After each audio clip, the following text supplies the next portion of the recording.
The SEC has recently sued Coinbase and Binance. Does this mean that crypto is dead in the United States? What does it mean for your investments? How might the case evolve as time progresses? We've created this video to answer those questions. So sit back, relax, and allow us to tell you everything that you need to know about the SEC's recent lawsuits. Breaking down the allegations. The first thing you should understand is the reason why the SEC sued Binance and Coinbase. Partially, the answer lies in the SEC's accusation that each exchange has offered unregistered securities to U.S. investors.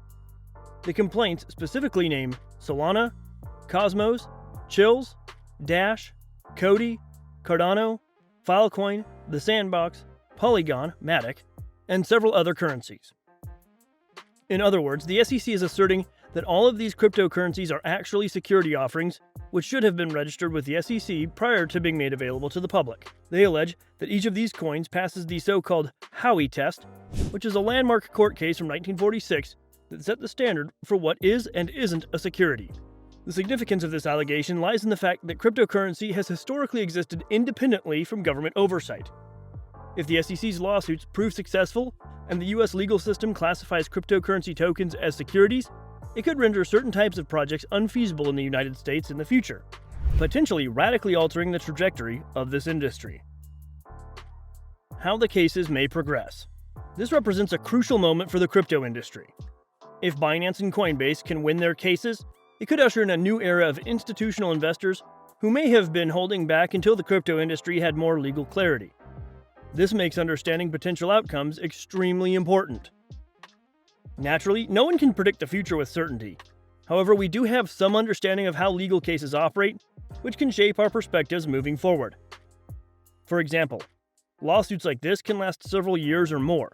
Just look at Ripple's lawsuit, which has been ongoing since 2020. If it's any indication, it could take well into 2026 for these cases to resolve. The positive aspect is that as these cases advance through the various stages of the legal process, we should gain increasing clarity about the SEC's perspective on cryptocurrency and, crucially, whether a judge concurs with their interpretations. The industry will likely adapt and grow around this newfound legal clarity as it emerges, which could end up being good for the price action of your investments. What this means for your investments. Now, with all that being said, let's get to why you're really here. What implications does all of this have for your investments? The first thing to note is that we're likely entering a period of reduced volatility. Prices could bleed lower, as they're currently mid-range, but we're likely not going to see expansive growth in the cryptocurrency market until we get more legal clarity from the SEC and the judicial branch in these court cases.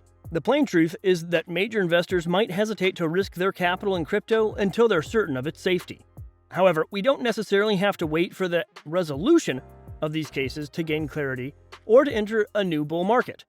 You can consider the example of Ripple, which saw significant growth during the last crypto bull market despite being the target of an active lawsuit from the SEC. The SEC will have to submit public paperwork to argue its case.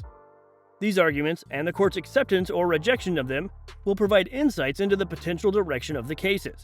So, the bottom line is that the crypto scene may be uneventful for the next few months as we await more information from these cases. However, it's far too premature to declare that crypto is dead in the United States. Even in the event of the worst-case scenario, the industry is more likely to evolve and adapt rather than perish. It's proven to be too resilient to simply disappear. What do you think? Will these cases be a good or bad thing for the crypto in the long run? Comment your answer below to let us know. And don't forget to tune in next time for another episode of the Metaverse Memo. Thanks for watching.